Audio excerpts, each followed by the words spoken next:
من يهده الله فلا مضل له ومن يضلله فلا هادي له ونشهد أن لا إله إلا الله وحده لا شريك له ونشهد أن محمدا عبده ورسوله أما بعد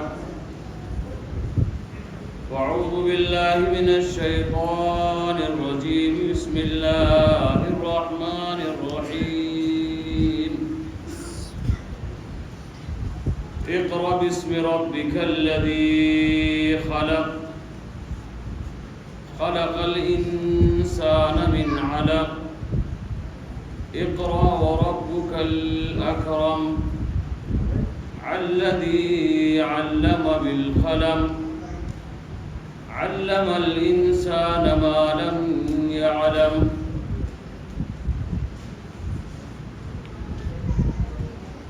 آج سب کے لیے بڑی سعادت کی بات ہے کہ قدر والی رات میں حافظ عبدالرحمن صاحب نے قرآن مجید تراویح کی نماز میں مکمل کیا۔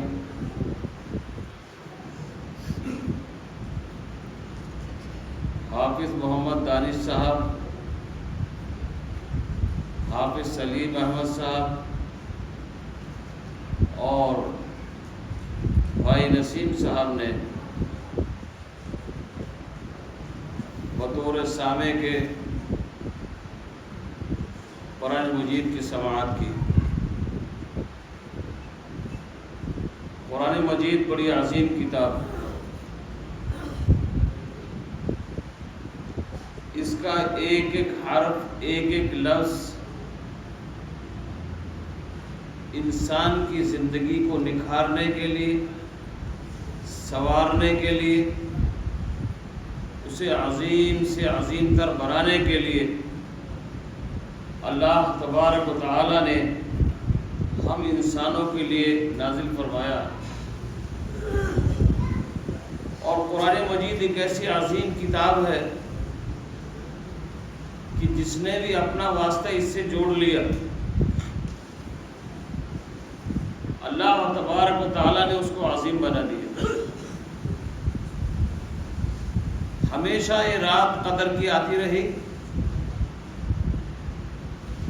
لیکن اس کو یہ فضیلت نہیں مل سکی۔ لیکن جب اس رات میں قرآن مجید کا نزول ہوا تو اللہ تعالیٰ نے قرآن میں بھی فرمایا اِنَّا أَنزَلْنَاهُ فِي لَيْلَةِ الْقَدْرِ وَمَا أَدْرَاكَ مَا لَيْلَةُ الْقَدْرِ لَيْلَةُ الْقَدْرِ خَيْرٌ مِّنْ أَلْفِ شَهْرٍ۔ 1000 مہینوں کی راتوں کی عبادت ایک طرف اور اس قدر والی رات کی عبادت ایک طرف۔ رات کو اتنا عظیم بنا دیا اللہ تعالیٰ نے۔ قرآن مجید جس مہینہ میں نازل کیا گیا، قرآن کہتا ہے کہ مہینے ہمیشہ 12 ہی رہے اور انہی ناموں سے رہے، لیکن جب تک قرآن نہیں آیا رمضان کو وہ اہمیت نہیں مل سکی۔ قرآن نازل کیا اللہ تعالیٰ نے اس مہینے میں تو فرمایا من صام رمضان ایمانا واحتسابا غفر له ما تقدم من ذنبه من قام رمضان ایمانا واحتسابا غفر له ما تقدم من ذنبه من قام في ليلة القدر ایمانا واحتسابا غفر له ما تقدم من ذنبه۔ بشارت پر بشارتیں، بشارتوں پر بشارتیں اللہ تعالیٰ نے نازل فرمانا شروع۔ قرآن مجید جس فرشتے کے ذریعے آیا وہی فرشتہ ہے جو زبور لے کر آیا تھا، وہی فرشتہ جو توریت لے کر آیا تھا، وہی فرشتہ جو انجیل لے کر آیا تھا، لیکن اس کو سرداری نہیں ملی۔ جب قرآن لے کر آیا تو اللہ تبارک و تعالیٰ نے اس کو فرشتوں کا سردار بنا دیا۔ اس کا خطاب کیا روح الامین ذی قوت المتین، اور جس نبی پر نازل کیا گیا اس کا کہنا کیا ہے؟ اس نبی کا مقام، اس کا مرتبہ، اس کی حیثیت، اس کا درجہ بتانے کی ضرورت نہیں ہے۔ بال برابر بھی اس سے گستاخی کی تو ایمان خطرے میں ہے، ساری عبادات خطرے میں ہے، سب کچھ اللہ تبارک و تعالی اس پر قلم پھیر دے گا جس نے نبی کی گستاخی کی۔ اور اللہ تعالیٰ نے چھوڑا نہیں، جس امت کے لیے نازل کیا گیا، امتیں بہت آئی، نوح علیہ السلام کی، ابراہیم علیہ السلام کی، موسیٰ علیہ السلام کی، عیسیٰ علیہ السلام کی، لیکن ان کو اللہ تعالیٰ نے خیر امت کا لقب نہیں دیا۔ امت محمدیہ جسے قرآن دیا گیا، فرمایا کنتم خیر امت اخرجت للناس تأمرون بالمعروف وتنہون عن المنکر۔ ہماری نظر میں تم ہی خیر امت ہو بس۔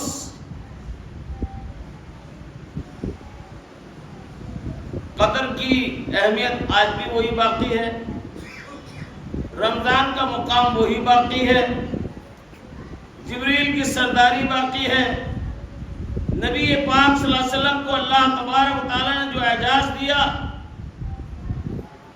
وہ ان کا سلامت ہے۔ اگر اپنے مقام سے گری ہے تو یہ خیر امت ہے۔ کتنا گری ہے، کہاں کہاں گری ہے، کس انداز سے گری ہے، کتنی گرتی جا رہی ہے، زندگی کتنی کرپٹ ہوتی جا رہی ہے، یہ مجھے بتانے کی ضرورت نہیں ہے۔ قرآن مجید اتنی عظیم کتاب ہے، جتنے لوگ بیٹھے وہ یہ نہیں کہہ سکتے کہ ہم سے کبھی خطا نہیں ہوئی۔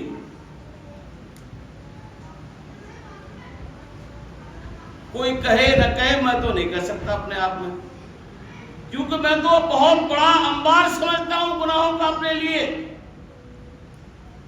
میری زندگی گناہوں سے لت پت ہے۔ اگر صاف ستھری چیز کوئی ہے اس دنیا میں تو اللہ فرماتا قرآن مجید، اور قرآن نے اس کو بار بار چیخ چیخ کر کہا، فرمایا اگر کسی کو بھی اس کے کلام اللہ ہونے میں شک ہے، وَإِن كُنتُمْ فِي رَيْبٍ مِّمَّا نَزَّلْنَا عَلَىٰ عَبْدِنَا فَأْتُوا بِسُورَةٍ مِّن مِّثْلِهِ۔ کفار مکہ کہتے تھے کہ یہ نبی گڑھ لیتا ہے، وہ تو نبی بھی نہیں کہتے تھے، محمد کہتے تھے، نعوذ باللہ، کہ محمد گڑھتا ہے، بناتا ہے، اور اگر بناتا نہیں تو اس کے ساتھ ایک جن ہے، جادوگر ہے، یہ کاہن ہے، یہ چیلنج کر دیا اللہ تبارک و تعالیٰ نے دنیا کے سارے ایسے ادیبوں کو جو عربی زبان جانتے ہیں، لاؤ ایسا کلام۔ اور کلام صرف نہیں بلکہ اللہ تعالیٰ نے چیلنج کو بڑھا کر کہا قُلْ لَئِنِ اجْتَمَعَتِ الْإِنسُ وَالْجِنُّ عَلَىٰ أَن يَأْتُوا بِهَٰذَا الْقُرْآنِ، اگر اس جیسا قرآن صرف انسان نے جن بھی مل جائے بناؤ، دو ہی تو مخلوق ہیں صرف جن سے سوالات ہوں گے، ایک جن ہے ایک انسان ہے، دونوں کو چیلنج کر دیا اللہ تبارک و تعالیٰ نے۔ چیلنج قبول نہیں ہو سکا تو کہا ارے جیسی 10 آیتیں بنا کر لے آؤ، نہیں بنا سکتے ایک آیت بنا کر لے آؤ، فَأْتُوا بِحَدِيثٍ مِّثْلِهِ، جیسی ایک بات بنا کر لے آؤ۔ اس کا زبر، اس کا زیر، اس کا پیش، اس کی حرکات، اس کا ایک ایک لفظ میرے بھائیوں امت محمدیہ کو کمال تک پہنچانے کے لیے کافی ہے، لیکن ہم نے اس سے دوریاں بنائی ہے۔ دوریاں اس معنی کر کے بنائی ہیں ہمارا چھوٹا سا بچہ اب تو نرسری سے پری نرسری آ گئی ہے، اے فور ایپل بولتا ہے، بی فور بوائے بولتا ہے، سی فور کیٹ بولتا ہے، اے ٹو زیڈ سارے الفابیٹس، ان کے ساتھ ورڈز، ان کے ساتھ میننگ جانتا ہے، لیکن یہاں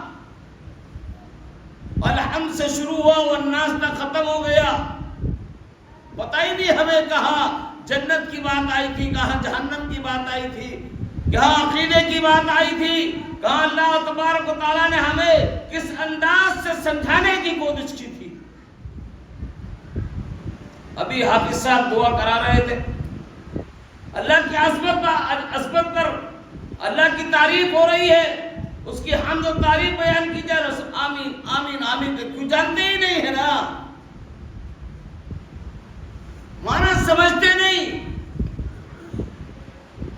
اللہ غفور رحیم ہے، آمین کہہ رہے ہیں آپ، اللہ عظیم ہے، آمین کہہ رہے ہیں، اللہ قبول کر لے، کیا قبول کر لے، وہ تو عظیم ہے ہی، وہ تو رحیم ہے ہی، وہ تو کریم ہے ہی، وہ اکرم الاکرمین ہے ہی۔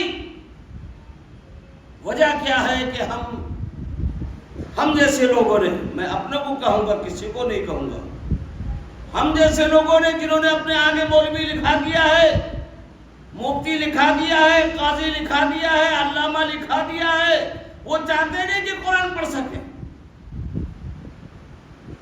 کتنے پرسنٹ جو قرآن پڑھے لوگ ہیں، کتنے لوگ ہیں جو قرآن کو یاد کرتے ہیں، کتنے لوگ ہیں جو قرآن کو سمجھتے ہیں، کتنے لوگ ہیں جو قرآن پر عمل کرتے ہیں، کتنے لوگ ہیں جو قرآن کا پرچار کرتے ہیں۔ دلی سے میں ایک دن بریلی جا رہا تھا، چویا پر جو ٹول ٹیکس پڑتا ہے وہاں دیکھا بہترین لباس میں بہت ینگ لڑکے رامائن لیے کھڑے پیش کر رہے۔ آپ دلی کے بس اڈے پر چلے جاؤ، سب لوگ آپ کو رامائن دکھاتے ملیں گے، دیتے ملیں گے۔ آج ہمیں شرم آ رہی ہے اللہ کے کلام کو لوگوں تک پہنچانے کے لیے۔ یہ وہ کلام ہے جس کے لیے رسول کو پاگل کہا گیا، دیوانہ کہا گیا، مجنوں کہا گیا، شاعر کہا گیا، اور کہا نہیں گیا صرف، رسول اللہ کو زد و کوب کیا گیا، رسول اللہ کو طائف کے میدان میں لہو لہان کر دیا گیا۔ ہم مستی کی زندگی گزار رہے ہیں اور چاہتے ہیں کہ جنت الفردوس ہمیں مل جائے۔ جتنا کچھ نعمتوں کے نام پر اللہ نے رکھا ہمیں نواز دیا جائے۔ کسی دن حضرت نوح کی زندگی پڑھنا، حضرت ابراہیم کی زندگی پڑھنا، حضرت موسیٰ کی زندگی پڑھنا، حضرت عیسیٰ کی زندگی پڑھنا، تو سمجھ میں آئے گا اس دین کے لیے انہوں نے کتنا کچھ کیا ہے۔ یہ تو انبیاء تھے۔ نبی کے زمانے میں بلال سے پوچھو، خبیب سے پوچھو، سمیہ سے پوچھو۔ میرے بھائیوں، ہم نے کہیں اپنی زندگی ایک ایسے دوراہے پر لا کر کھڑا کر دی ہے جہاں سے ہمیں خوشبو تو لگتا ہے جنت کی آ رہی ہے، لیکن اس راستے پر ہم چلنا نہیں چاہتے، کیونکہ وہ ہمارے لیے کٹھن ہے، وہ ہماری خواہشات کے خلاف ہے، ہماری مرضیات کے خلاف ہے، ہماری تمناؤں کے خلاف ہے، ہمارے عیش کے خلاف ہے، ہمارے اپنے سکون کے خلاف ہے۔ قرآن عظیم کتاب ہے، عظیم کتاب، جس نے اپنا تعلق اس سے جوڑا اور جوڑا نہیں، جس نے اس کلام کو صحیح معنی مطلب کے ساتھ سمجھ لیا۔ عرب کا سب سے بڑا شاعر طفیل دوسی مکہ آیا، ابو جہل، ابو لہب، بڑے بڑے سردار، مکہ کے بڑے بڑے لوگ پہلے ہی باہر نکل گئے کہ طفیل دوسی آ رہا ہے، اس کا ویلکم کریں گے، اس کو سمجھائیں گے۔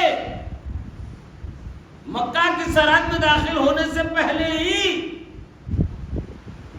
کہا دیکھو تم بڑے آدمی ہو، بڑے شاعر ہو، تمہارا ایک مقام ہے عرب میں، بڑا نام ہے تمہارا، ہمارے ایک پاگل ہو گیا، ایسا لگتا ہے کسی جن نے اسے پکڑ لیا ہے، بہکی بہکی باتیں کرتا ہے، عجیب عجیب باتیں کرتا ہے، ہو سکتا ہے تمہاری شان میں گستاخی کر جائے، نام محمد ہے اس کا، برا مت ماننا، اس لیے آئے ہم لوگ۔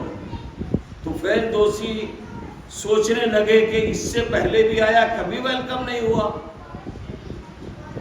یہ نیا انداز، نیا رخ، نئی سوچ مکہ کی کہاں سے پیدا ہو گئی؟ خیر بڑا آدمی تھا، کچھ نہیں کہا زبان سے، آئے مکہ، خانہ کعبہ کا طواف کر رہا، ایک چکر لگایا، یہ محسوس کیا کہ پیچھے کوئی نوجوان ہے، کوئی بات نہیں کی، دوسرا چکر لگایا، مڑ کر دیکھا تو محسوس ہوا کچھ بول رہا، کچھ نہیں کہا، تیسرا چکر لگایا، دیکھا پھر وہ بول رہا ہے، تو طفیل دوسی کے یہ سمجھ میں آیا کہ میں بڑا شاعر ہو سکتا ہے، کسی شعر کی اصلاح چاہ رہا ہوں،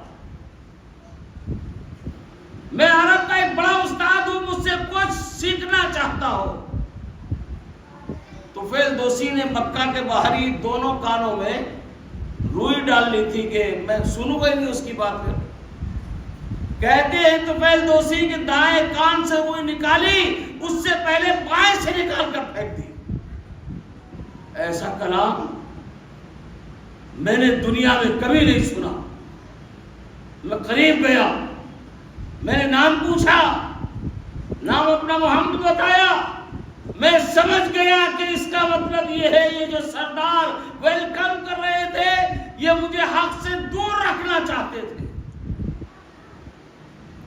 فوراً سورہ مریم کی اللہ کے رسول تلاوت فرما رہے تھے، طفیل دوسی نے پورا سنا اور سننے کے بعد وہی کہا اشہد ان لا الہ الا اللہ و اشہد ان محمد رسول اللہ۔ لمبا تفصیلی واقعہ میں نے اسے بیان کیا، اس لیے کہ جو قرآن سے جڑا، قرآن کو جس نے سنا اس کو اللہ تعالیٰ نے ان نعمتوں سے نواز دیا۔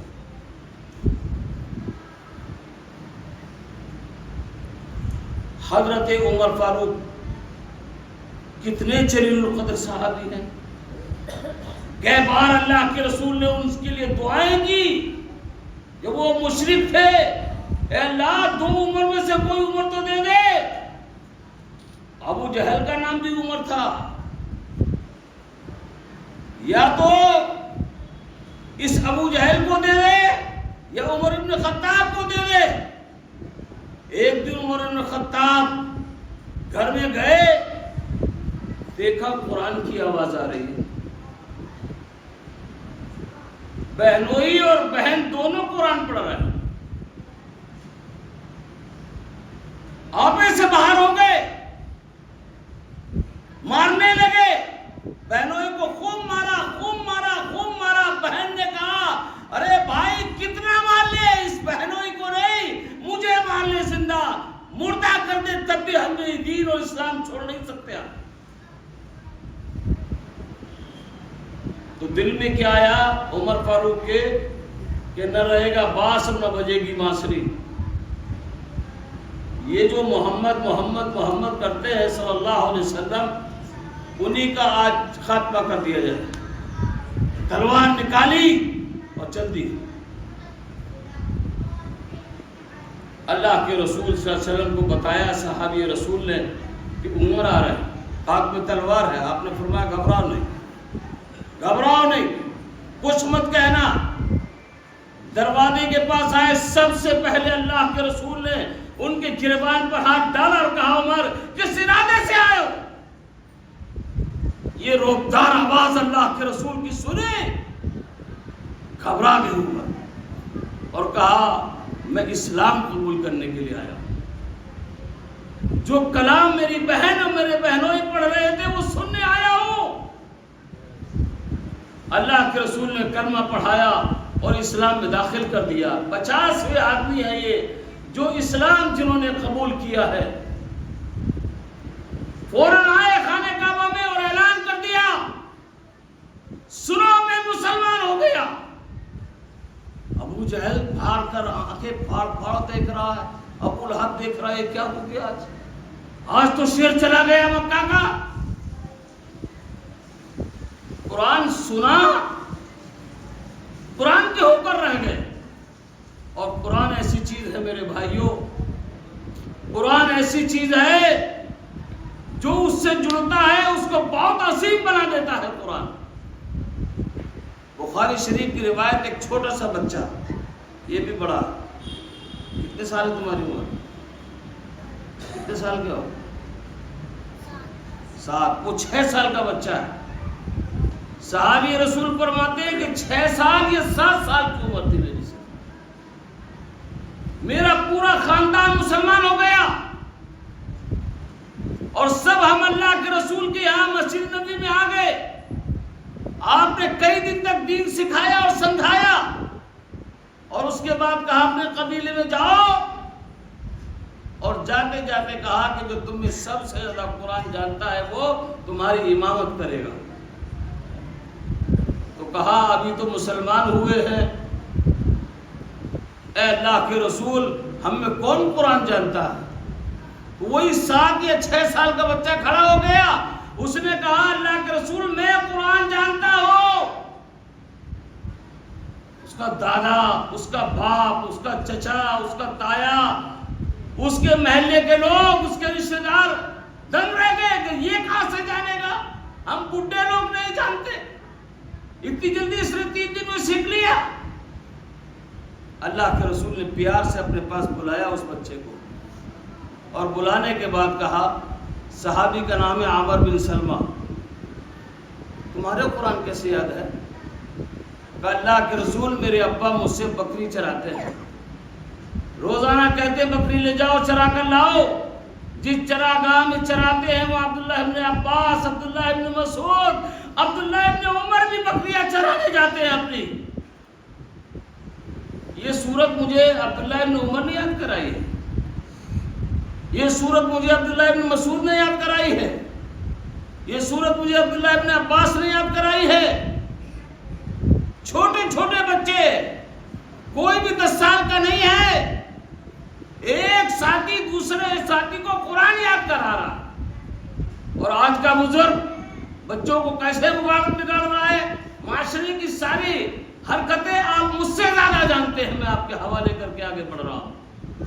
ہم کرپٹ ویسے نہیں ہیں، بھائی بھائی سے، باپ بیٹے سے، رشتہ دار سے، محلے دار سے، میرے بھائیوں بھیڑے پڑے ہیں ہم لوگ، تعمیری ذہن نہیں ہے، معاف کیجیے گا ہمارا۔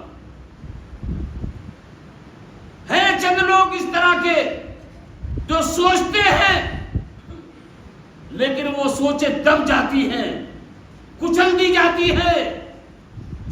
ان پر یہ سمجھیے کتنے واٹ پڑھائے جاتے ہیں، کن کی نگاہوں سے دیکھا جاتا ہے، کون کون سی حقارت کی نگاہیں ڈالی جاتی ہے۔ اسلام کو زندہ رکھنا ہے تو ذہن تعمیری بنا پڑے گا، مائنس سے کچھ نہیں ہوتا میرے بھائیوں، ٹانگ کھینچنے سے کچھ نہیں ہوتا، معاف کیجیے گا۔ اسلام اتنا عظیم بناتا ہے۔ جنگ احد کے موقع پر، آخری بات کہہ رہا ہوں، جنگ احد کے موقع پر اللہ کے رسول کو بتایا گیا کہ امیر حمزہ شہید ہو گئے، بتایا گیا حضرت حنظلہ شہید ہو گئے، بتایا گیا کہ عمر ابن عاص، حضرت مصعب بن عمیر بھی شہید ہو گئے۔ امیر حمزہ چچا، اللہ کے رسول آئے، دیکھا ناک بھی کاٹ دی، کان بھی کاٹ دیے، سینہ بھی پھٹا پڑا ہے، سینے سے کلیجہ نکال کر وہ بھی پھٹا پڑا۔ اللہ کے رسول اپنے اوپر قابو نہیں رکھ سکے، لیکن ہمت جٹائی آپ نے، اور کسی نے بتایا کہ آپ کی پھپھو امیر حمزہ کی سگی بہن صفیہ دیکھنا چاہتی ہیں۔ آپ نے فرمایا نہ، انہیں مت لانا، وہ اپنے بھائی کو اس انداز سے دیکھ کر اپنے آپ میں قابو نہیں رکھ سکے گی. اتنا عجیب منظر دیکھا اللہ کے رسول کی نگاہوں نے. اس کے بعد کسی نے بتایا حضرت حنظلہ بھی شہید ہو گئے. اور اللہ کے رسول اس لیے بتا رہے آپ کو کہ اس طرح زندگی میں کبھی نہیں دیکھا گیا. وہ پڑے ہیں میدان میں لیکن پوری باڈی سے پانی ٹپک رہا ہے. اللہ کے رسول نے اس صحابی سے، اس ساتھی سے، ان کے دوست سے معلوم کیا، کچھ نتیجہ نہیں نکلا. کہا جاؤ معلوم کرو مدینہ میں.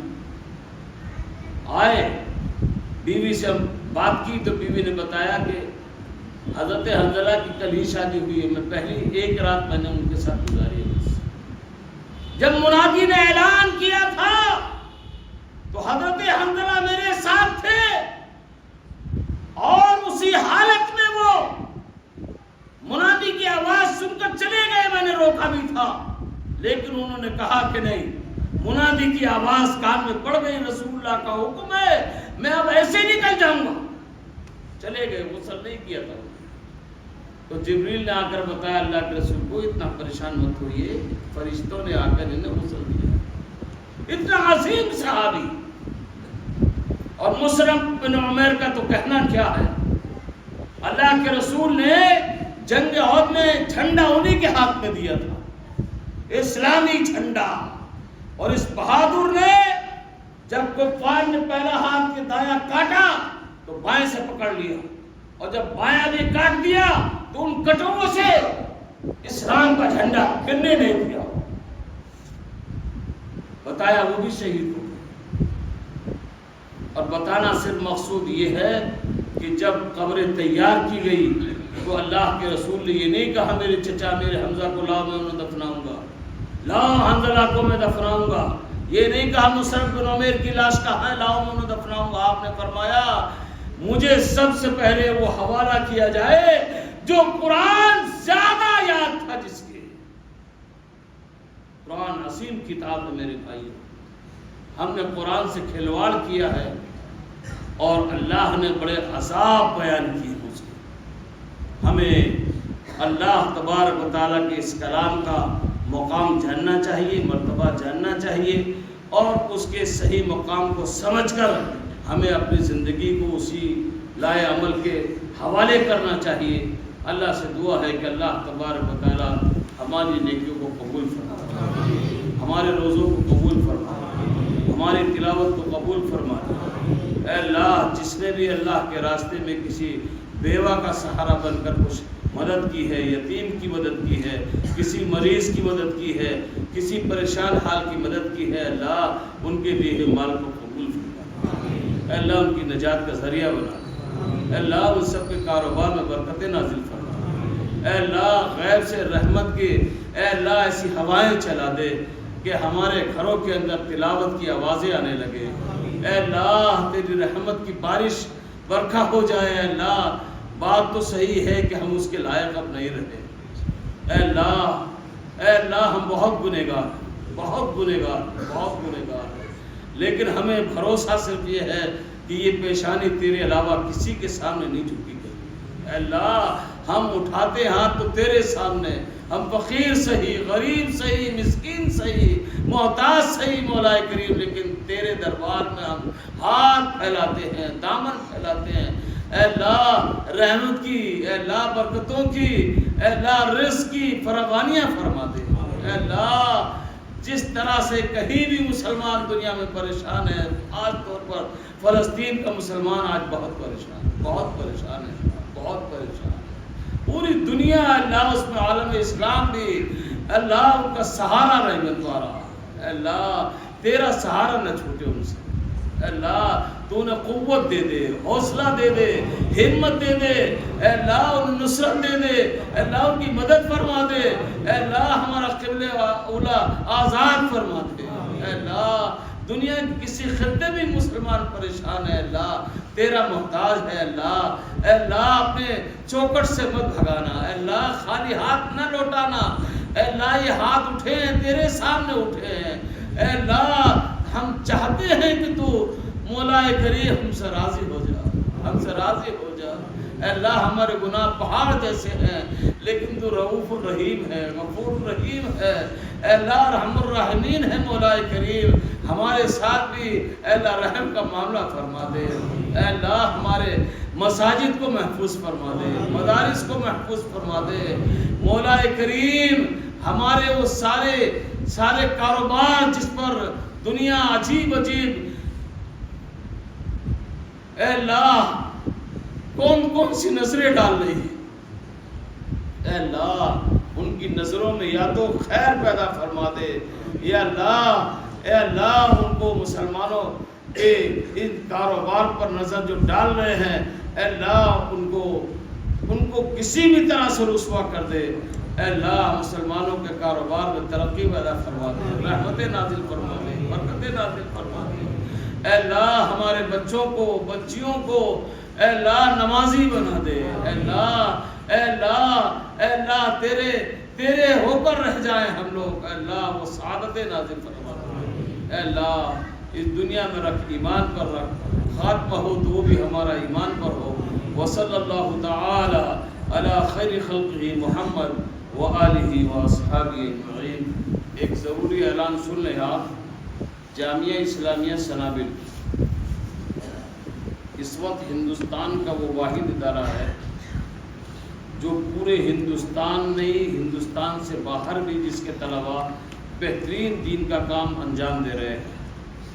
دہلی کے اندر ہے، میں بھی وہیں سے ہوں، مولانا فاروق صاحب بھی وہیں سے ہے، آپ کے حافظ صاحب بھی وہیں پڑھتے ہیں، اس سے پہلے عبد الماجد صاحب جو سنا رہے تھے وہ بھی وہیں سے پڑھے تھے۔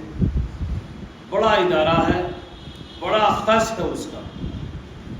وہاں کے سفیر میرے اپنے سینئر ساتھی قاری مصطفیٰ صاحب تشریف لائے ہیں۔ میں آپ سے دل کی گہرائی سے اپیل کروں گا کہ زیادہ سے زیادہ دل کھول کر اس کا تعاون کریں، کیونکہ اس کا بجٹ سالانہ کروڑوں میں ہے، کروڑوں میرے بھائیوں، اور بڑا کام ہے اس وقت ہندوستان کے اندر، بڑے عظیم ادارے ہیں اس کے، لڑکوں کا الگ ہے، لڑکیوں کا الگ ہے، عالمیت کا فضیلت کا، اس کے علاوہ کالجز ہیں ان کے، یہاں بھی ہیں، لکھنؤ میں بھی ہیں، بستی میں بھی ہیں، اور بھی دوسرے علاقوں میں ہیں، ہاسپٹل بھی ہیں۔ تو اس لیے میں آپ سے التماس کروں گا کہ دل کھول کر اس ادارے کا تعاون کریں۔ اللہ تعالی ہماری دی ہوئی کسی بھی زکوٰۃ کو، تعاون کو قبول فرمائے اور ہمارے لیے نجات کا ذریعہ بنائے۔ السلام علیکم ورحمۃ اللہ وبرکاتہ۔